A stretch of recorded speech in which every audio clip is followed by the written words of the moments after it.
नमस्कार, जय हिंद। आज हम देखेंगे कक्षा 10वीं विषय हिंदी, परीक्षा 5 तारीख को है। इसमें आपको परीक्षा की दृष्टि से महत्वपूर्ण प्रश्नों का अवलोकन किया गया है कि एक बार इनका अवश्य रिवीजन करें। आपकी मेहनत बताती है कि परिणाम कैसा होगा। आपकी मेहनत बताती है कि परिणाम कैसा होगा, वरना परिणाम तो बता ही देता है कि मेहनत कैसी थी। इसलिए आप थोड़े दिन अब खूब मेहनत करें। इसमें सबसे पहले प्रश्न इस पाठ योजना के आधार पर बनाया गया है। ये पाठ योजना है विषय हिंदी। इसमें से क्षितिज भाग 2 में से 17 नंबर के प्रश्न पूछेंगे, काव्य बोध में से 10 नंबर के प्रश्न पूछेंगे और इसी काव्य बोध को मैंने कंप्लीट किया है। इस काव्य बोध को 10 नंबर को मैंने इसमें पूरा कंप्लीट करने की कोशिश की गई है और मुझे पूर्ण विश्वास है कि आप इसका एक बार रिवीजन अवश्य करेंगे। इसका पहला प्रश्न, काव्य पाठ के आधार पहले मैंने इसमें पद्य साहित्य में काल विभाजन में रीतिकाल, आधुनिक काल एवं प्रयोगवाद या प्रगतिवाद नई कविता को लिया है, जो 4 नंबर में पूछा जाएगा। पहला प्रश्न बन रहा, रीतिकाल की 2 विशेषताएं लिखिए। रीतिकाल की 2 विशेषताएं, ब्रज भाषा में काव्य रचना की गई, वीर रस और श्रृंगार रस की प्रधानता, कवियों का राज्य आश्रित होना, मतलब राजाओं के दरबार में रह के कविताएं लिखते थे। आधुनिक काल की विशेषताएं लिखिए। आधुनिक काल की विशेषताएं, वीर रस की प्रधानता, राष्ट्रीयता एवं अतीत का गौरवगान, खड़ी बोली का प्रयोग किया गया, शोषण अत्याचार का विरोध किया गया। अगला प्रश्न है, प्रयोगवाद की 2 विशेषताएं लिखिए। प्रयोगवाद की 2 विशेषताएं, प्रयोगवादी कविता भावुकता के स्थान पर बौद्धिकता पर बल दिया गया, नवीन उपमानों का प्रयोग किया गया, रूढ़ियों के प्रति विद्रोह का स्वर मुखर हुआ, व्यंग की प्रधानता है। प्रगतिवाद की परिभाषा लिखिए। 1936 से 1943 के बीच को प्रगतिवाद कहते हैं। परिभाषा, राजनीति के क्षेत्र में जो साम्यवाद है, साहित्य के क्षेत्र में वही प्रगतिवाद है। विशेषताएं, मैंने इसमें साथ में विशेषता भी ले ली। 2 नंबर में वो पूछे अगर परिभाषा तो आपको परिभाषा लिख देना है और विशेषता पूछे तो विशेषता लिख देना है। आर्थिक व सामाजिक समानता पर बल, नारी शोषण के विरुद्ध मुक्ति का स्वर, कविता का शोषित मानव नायक, मतलब इसमें प्रगतिवाद में जो नायक था वो शोषित मानव था, जिसका शोषण ज़्यादा हुआ, उसमें इसको नायक कहा गया। इसके ऊपर ज़्यादा कविताएं लिखी गई शोषित मानव के ऊपर।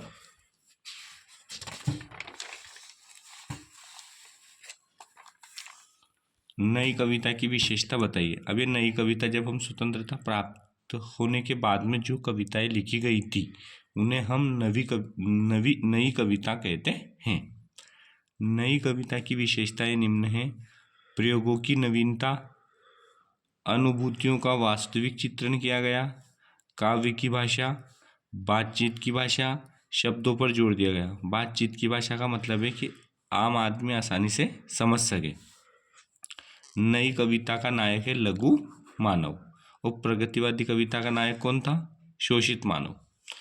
रस की परिभाषा लिखिए। रस के अंग बताइए। ये प्रश्न बहुत इंपॉर्टेंट है।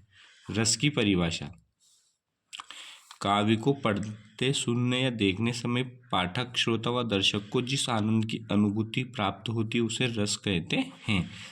जब हम कोई फिल्म देखते हैं या कोई धार्मिक, जैसे रामायण महाभारत या कोई भी वो देखते हैं, उस समय हमें जो रस आता है, जो आनंद आता है, उसे ही रस कहते हैं। या मान लो हम कोई नाटक देखते हैं उस समय, या कोई टीचर पढ़ाते हैं उस समय जो आपको आनंद होता है, जो आपको अच्छा लगता है, समझ में आता है, उसे हम रस कहते हैं। रस के 4 अंग हैं। ये प्रश्न पूछते हुए एक वाक्य में रस के कितने अंग हैं? रस के 4 अंग हैं। स्थायी भाव, विभाव, अनुभाव, संचारी भाव। संचारी भाव की जो संख्या है वो 33 मानी गई है। कितनी मानी गई है? 33 है। तो देखो, रस के अंग पूछे, वो ऑब्जेक्टिव में भी पूछ सकता है कि निम्न में से बताइए रस का अंग कौन सा नहीं है। इसलिए आपको चारों याद होना चाहिए, स्थायी भाव, विभाव, अनुभाव, संचारी भाव। इसी प्रकार रस के प्रकार में से एक प्रश्न वो 100% पूछेगा।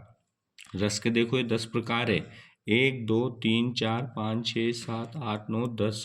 तो 10वां रस है वात्सल्य रस। इसके जनक सूरदास को माना जाता है किसको माना जाता है? सूरदास को। श्रृंगार रस का स्थायी भाव है रति, हास्य रस का हंसी, करुण का शोक, जब एक माँ का पुत्र मर जाता है तो वो शोक से व्याकुल हो जाती है, रौद्र रस का क्रोध, वीर रस का उत्साह, भयानक का भय, विभत्स का जुगुप्सा, अद्भुत रस का विस्मय, शांत रस का निर्वेद। तो इन 10 रस को आपको याद होना चाहिए। पिछली बार परीक्षा में पूछा था रस का 10वां प्रकार कौन सा है? तो वात्सल्य है। श्रृंगार रस का स्थायी भाव क्या है? रति है। हास्य रस का स्थायी भाव क्या है? हंसी है। ये आपको याद होना चाहिए।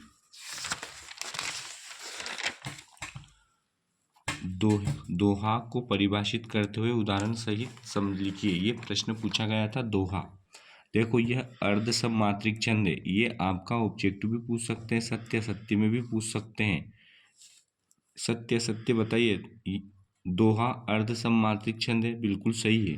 दोहा सममात्रिक छंद है, असत्य है। इसमें 4 चरण होते हैं। पहले और तीसरे चरण में, ये ध्यान देना है, पहले और तीसरे चरण में 13-13 मात्राएं होती हैं। दूसरे और चौथे चरण में 11-11 मात्राएं होती हैं। जैसे श्री गुरु चरण सरोज रज निज मन मुकुर सुधार, ये हो गया आपका पहला चरण, यहाँ से यहाँ तक। ये हो गया आपका दूसरा चरण। बरनो रघुवर विमल जस जो दायक फल चार, ये हो गया आपका तीसरा चरण। और ये हो गया चौथा चरण। तो पहले चरण और तीसरे चरण में 13-13 मात्राएं हैं। तो इसमें बड़ी की जो मात्रा रहती है वो 2 मात्राएं गिनी जाती हैं। तो 2, 3, 4, 5, 6, 7, 8, 9, 10, 11, 12 और 13, इसमें है टोटल 13 मात्राएं। और इसमें है देखो 1, 2, 3, 4, 5, 6, 7, 8, 9, 10 और एक ये 11, इसमें है 11 मात्राएं। इसी प्रकार 1, 2, 2, 4, 5, 6, 7, 8, 9, 10, 11, 12, 13, इसमें है 13 मात्राएं। और मैंने परिभाषा में बताई कि पहले और तीसरे चरण में 13-13 मात्राएं होती है। तो पहले और तीसरे चरण में 13-13, दूसरे और चौथे चरण में 11-11 मात्राएं होती हैं। ये अर्ध सममात्रिक छंद है, इसे दोहा कहते हैं। चौपाई किसे कहते हैं? चौपाई सममात्रिक छंद है, समान मात्राओं वाला। इसमें 2 चरण होते हैं, प्रत्येक चरण में 16-16 मात्राएं होती हैं। अंत में 2 गुरु होते हैं। गुरु का मतलब 2 खड़ी पाई, ऐसी, इसे बोलते हैं 2 गुरु। तो ये सममात्रिक छंद है और इसके प्रत्येक चरण में कितनी मात्राएं होती है? 16-16। ये ध्यान देना है। यदि वह पूछे कि चौपाई सममात्रिक छंद है तो हाँ सत्य है, लेकिन वो पूछे कि चौपाई अर्ध सममात्रिक छंद है तो ये असत्य है। काव्य किसे कहते हैं? रमणीयार्थ प्रतिपादक शब्द काव्यम, अर्थात रमणीय अर्थ का प्रतिपादन करने वाले शब्दों को काव्य कहते हैं। काव्य के भेद बताइए। काव्य के 2 भेद होते हैं, श्रव्य काव्य जैसे रामचरितमानस और दृश्य काव्य। श्रव्य काव्य मतलब जिसे हम सुनते हैं, और दृश्य काव्य मतलब जिसे हम देखते हैं, नाटक और एकांकी। और श्रव्य काव्य मतलब जिसे श्रव्य मतलब सुनना, जिसे सुनकर या पढ़कर आनंद की अनुभूति होती है, उसे श्रव्य काव्य कहते हैं। और दृश्य काव्य जिसे देखकर श्रोता के मन में आनंद की उत्पत्ति होती है, उसे हम दृश्य काव्य कहते हैं। नाटक और एकांकी इसमें आते हैं। प्रबंध काव्य के भेद लिखिए। तो देखिए, प्रबंध काव्य के 2 भेद हैं, महाकाव्य और खंड काव्य। जयशंकर प्रसाद की कामायनी महाकाव्य है। इसमें अगला प्रश्न है, मानवीकरण अलंकार किसे कहते हैं? उदाहरण सहित लिखिए। देखिए, प्राकृतिक वस्तुओं में मानवीय भावनाओं का वर्णन हो, मतलब जो प्राकृतिक वस्तु हैं उसमें मानवीय भावनाओं का मानवीय भावनाओं से तुलना की जाती है, जैसे उसे मानवीकरण अलंकार कहते हैं। एक बार और समझ लो, प्राकृतिक वस्तुओं में, प्राकृतिक वस्तु निर्जीव होती हैं, निर्जीव में सजीव का वर्णन, उसे ही मानवीकरण अलंकार कहते हैं। जैसे मेघ आए बड़े बंठन के संवर के, तो देखो संवरता कौन है? मनुष्य संवरता है, लेकिन यहाँ किसकी कल्पना की कवि ने?